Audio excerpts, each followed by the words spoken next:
Сегодня второй день, как старшеклассники Чебоксара и Новочебоксарска перешли на дистанционное обучение. Как проходят занятия в удаленном формате, узнала наша съемочная группа. Радиус этой окружности чему у нас равен? 3, совершенно верно. Радиус равен 3. Тогда давайте составим уравнение окружности.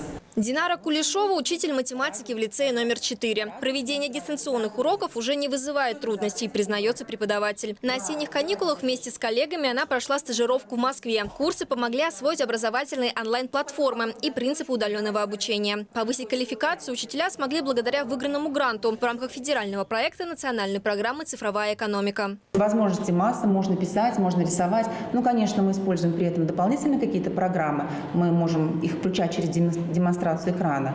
И поэтому тут все можно пока и презентацию, и написать, и графики построить, и чертежи, и объемные фигуры показываем. В этом году, конечно же, несравнимо легче работает. То есть мы практически уже входим в колею, и работа идет уже в штатном режиме. Полученным опытом педагоги лицея делятся с преподавателями других учебных заведений. При этом отмечают, с переходом на удаленный формат занятий дети стали более организованными. Время уроков сокращено, а объем материала остался тот же. Сейчас на дистанционном обучении в лицее 9 старших классов, то есть 265 учеников. Само дистанционное обучение предполагает, ну, скажем, своеобразную методы, формы, временные какие-то ограничения, плотность уроков должна быть другая, графики прибавляется очень много, наглядности через электронные системы. Время такое, надо уметь быстро приспосабливаться, реагировать и на высоком профессиональном уровне достойно выходить из этой ситуации.